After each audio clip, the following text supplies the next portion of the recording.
with Kyle Evans.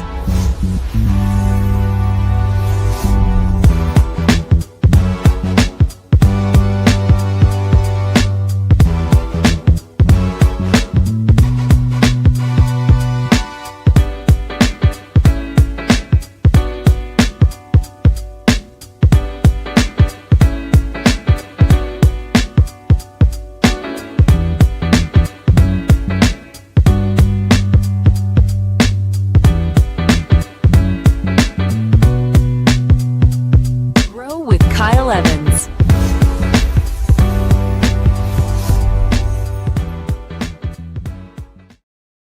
Oh, hello there. Welcome aboard. Here I am with my man, Marcus Heflin, looking good as always, suited up and booted up, muscles abound, and that brain bigger than ever. Ladies and gentlemen, welcome to the G.R.O.W Show, your daily checkup from the neck up. Happy Thursday, Marcus. Happy Thursday, my friend. I'm excited for today's segment, brother, and excited to I always start thinking about finishing strong on Thursday because Friday's kind of like a lot of people take off. So Thursday's kind of like that. All right, not only am I going to do my thing, but I'm also going to prep for tomorrow a little bit just to make sure we button up that week and earn that weekend. So I'm excited for today.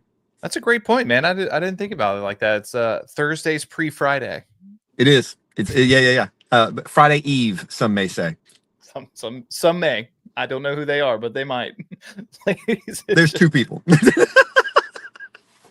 Ladies and gentlemen, we are talking more today about the rookie real estate agent by our friend Jay Papazan and his big, beautiful brain, and putting those wisdom nuggets and logical nuggets onto paper so we can all get better. Shout out, Jay. Thank you, guys. If you haven't picked up the book yet, go grab it. Such a great read. Today, diving in more, man. We've talked about the Tao of Taco. We've talked about your big why. Today, we're going to talk about your value, man, delivering your value and getting paid in real estate and taking it from the ethereal down into the math and the logic and the nuts and bolts behind it. But before we get to the math, everyone say math, gross. We're going to talk about the value proposition. And Marcus, he has a quote in this book that I love, and it's talking about being able to explain your value, right? Quote says, "We are strategists." That's heavy right there. We educate instead of sell. And when we educate our prospective clients on why our strategies will work for them, we will provide value and build a predictable business.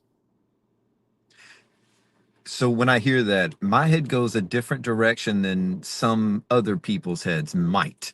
So Kyle, let me break down strategy in my head. I think when people sometimes hear strategy, they immediately go marketing and how do I sell this home? I believe there could be a consideration around your listing presentation strategy.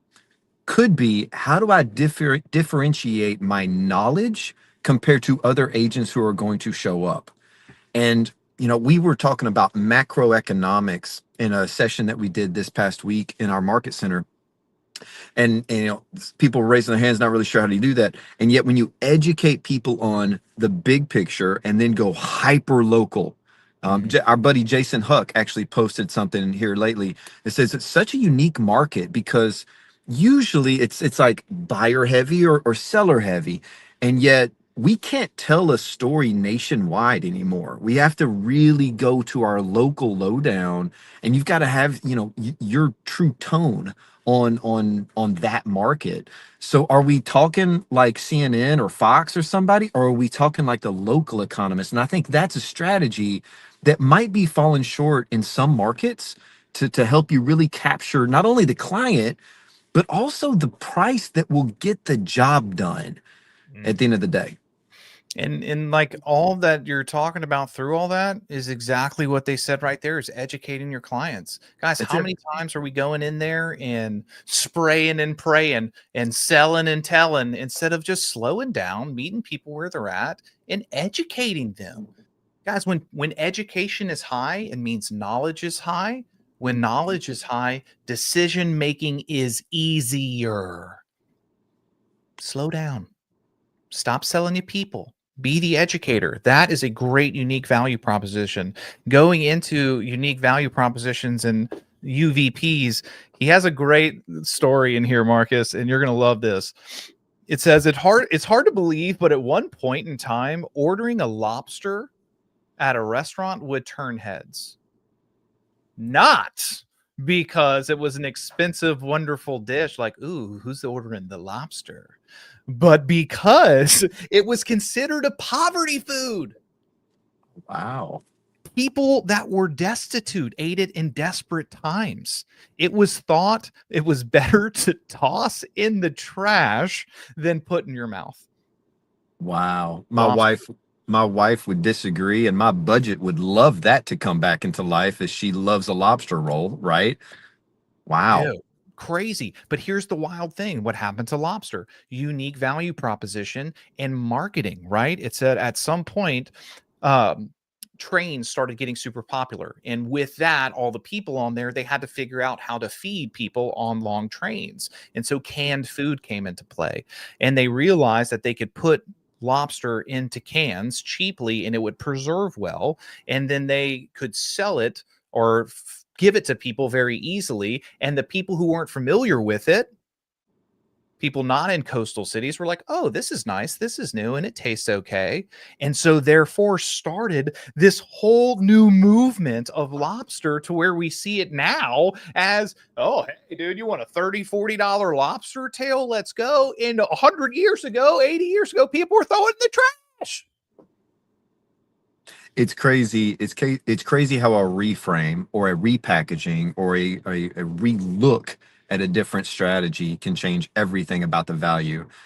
Kyle, it takes me back to that same story that you and I have told and heard so many times, where somebody inherited a car and they take it to three different places and three major different values. Come to find out, it's a major antique worth over $1 million, but somebody almost gave them $1,000 for a clunker, right? Mhm. So how do you stand out? What are you doing to showcase how you're top shelf lobster instead of canned? Like what are you doing differently to show it off? Knowledge of the market and educating them on where they are is one thing. Now, what else do you bring to the table? That's it, man. That's it. Another good factoid for you guys on this Thursday is there used to be a fish called the toothfish, also like lobster, trash fish that people would throw away until marketing companies decided one day, let's change the name and the mystique around this. Ladies and gentlemen, boys and girls, the toothfish is now known as the Chilean sea bass, which is Um, another high-end delicacy at restaurants. So there you go, your little fact of the day.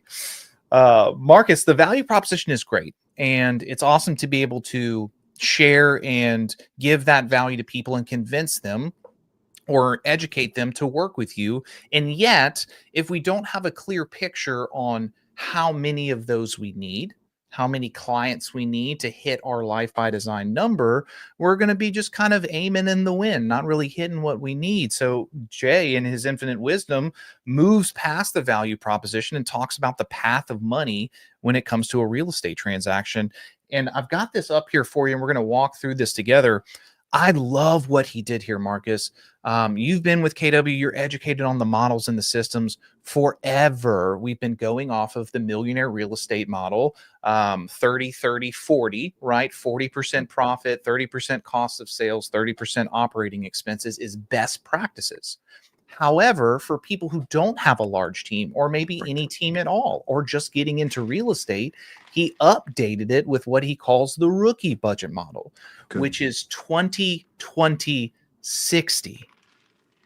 60% profit, 20% cost of sale, 20% operating expenses. Guys, that's going to be, your maybe your transaction coordinator, your marketing fees, your websites, your licensing, like all of those are going to go into that cost of sale and those expenses. Our goal is to understand that we don't get to keep every dollar that we make. That is the biggest miscalculation of all time. Marcus, do you ever see that showing up when agents are planning their business and their GCI goal?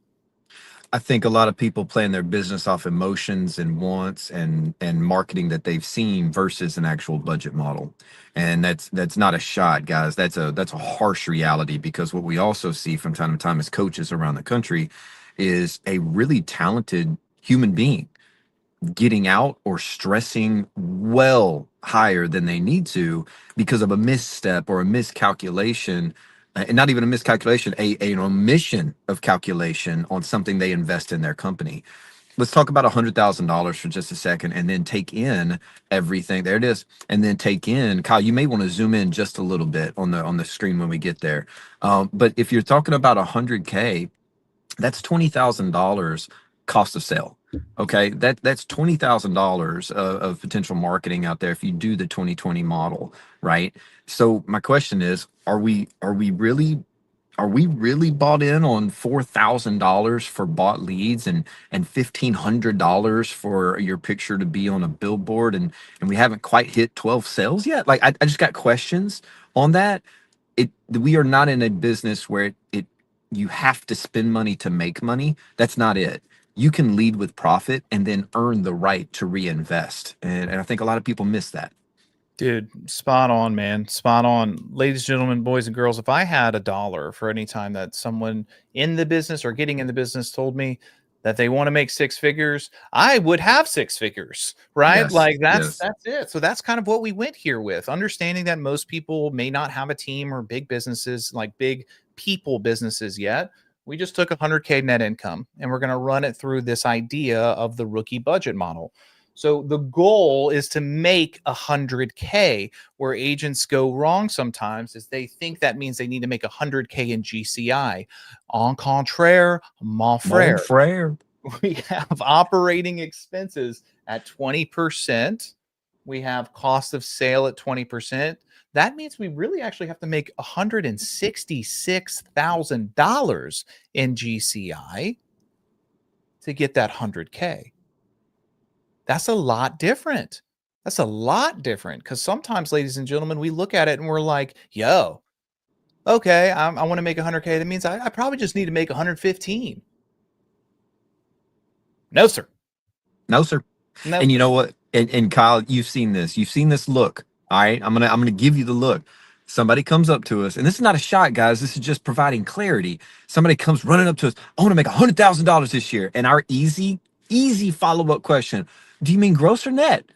And then there's this, well, I mean, just, and that they haven't gotten clarity on truly what their goal is. And by default, they will fall short, not because of talent, not because they're not smart enough, just because they haven't set the goalpost in the right place. So, dude, right. It's not that they're going to miss the mark. They just had the mark in the wrong spot. That's it. That's all. Guys, we're going to talk about this a little bit here. So 166K GCI is the actual target to make that net income following this model. Marcus, if I know that I want to make 166K GCI, I know where my goalpost is. Well, how on earth am I going to figure out how many deals I need to close? You might consider looking at an average sales price and then the commissions associated with that. By being saying that, there is no average commission. There is no commission monopoly. All business and all deals run differently, and you can choose to run your business however you want. This is just an idea. Correct. For this math equation. Go look at, like Marcus said, the average sale price and understand how you run your business and think about what your average commission would be, how you run your business. For an easy math problem, we just did 10K average commission. Neither here nor there. So we took $166,000 in GCI and we divided it by $10,000 average commission. That led us to a good calculation of how many units, how many deals, how many sides we must close this year. That's 17. 17. Now, Marcus, running Constellation Home Sales as much as I do. Just knowing the number of units, is that helpful? Yeah, but is that best? It's not best, and yet it's got a lot more clarity than when we first started out, right? So the more we go down this, the more and more focused I can become on what's going to get me there. That's right, man. Marcus, I'm going to give you a word here that I know you love. Conversion rates. Come on, baby. Come on, baby. Ladies and gentlemen, do you know your conversion rates? If you don't, you're an amateur, not a professional. I said what I said. I said it with love, but I still said it. Somebody had to say it, right? We're not best friends here. We're coaches, and it's true. The when we ask what's your conversion rate, and we get the deer in the headlight look, then we're guesstimating, and here's the thing: people are not drawn to reviewing their plays. Mm, AKA, they're not drawn to saying, okay, over the last month, I met with 8 people, and because they're feeling some kind of guilt or some kind of way, out of 8, I only got 2. So I'm not going to focus on 2 out of 8. I'm just going to focus. I got 2, right? That's really doing it's that's letting ego get in the way of your overall growth, because if you know you're 2 out of 8 right now, that's a conversion opportunity. So sit down with a coach, sit down with a top tier agent, say, hey, let me show you my presentation, beat it up, let's get me better. Because love y'all, we're missing 6 opportunities, and if it's an average of 10K, that's 60 grand. If pride is more important than $60,000 in your bank account, that's a different discussion we get to have today. mm, mm. Guys, this is great. And we know how much we want to make. We know how many units we have to make. Let's figure out how many contracts we need. So, Come on. taking the numbers directly out of the rookie real estate agent, they're saying that you should be closing 75% of the contracts that you take. This is a trap I see agents fall in all the time. They spend the pins, right? If it's pending, they think it's closing. That doesn't happen all the time. We do not sell every listing we take. We do not close every contract or agreement we get. We have to bake in some fallout. And so they're recommending 75% closing. Mm. Guys, that takes us from 17 quickly up to 23. Now Again, I know. clarity. Yeah, dude. Now I know I need 23 contracts, Marcus, not 17. That could really throw a haymaker into my planning. It's not a haymaker at all unless you haven't identified it.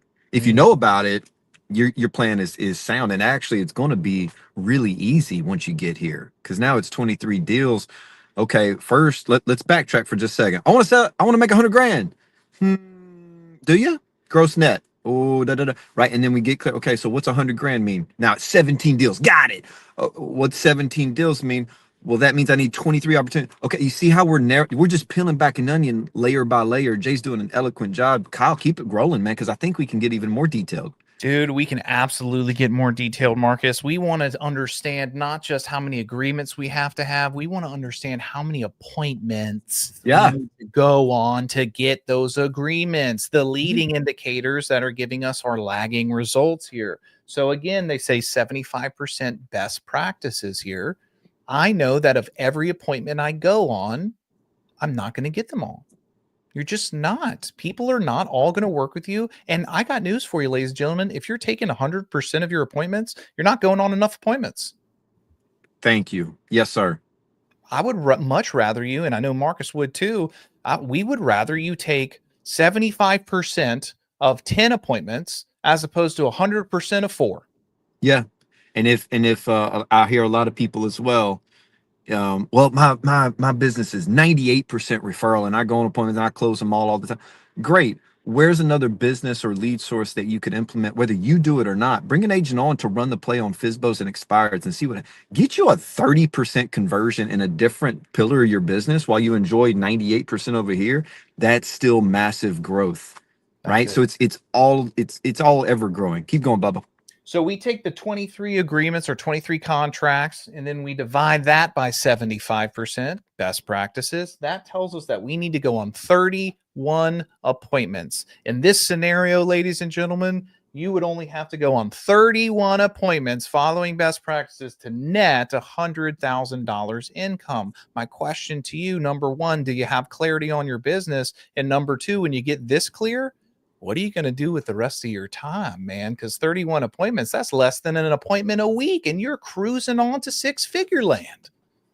Here's the great thing about that: get you 31 appointments, and if you want to stick with that and you want to go after that goal and do it relentlessly, look at a year calendar in front of you.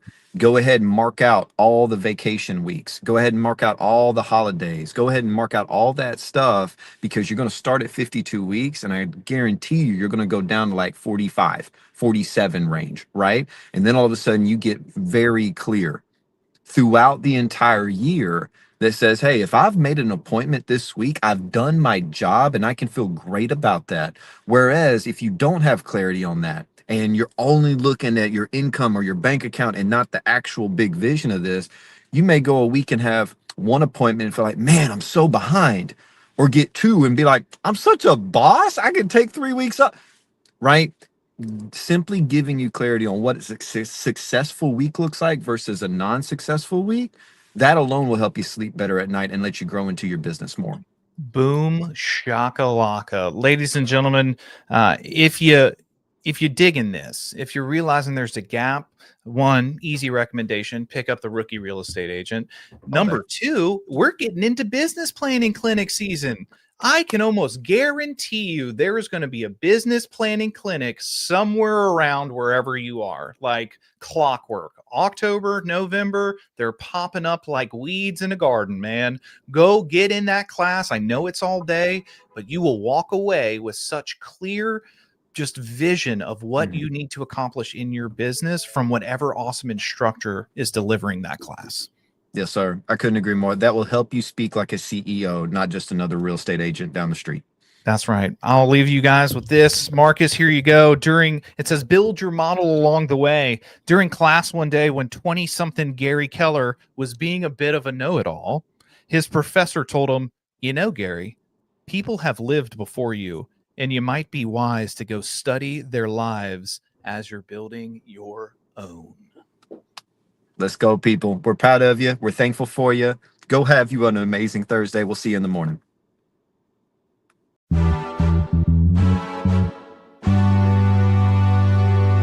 Grow with Kyle Evans.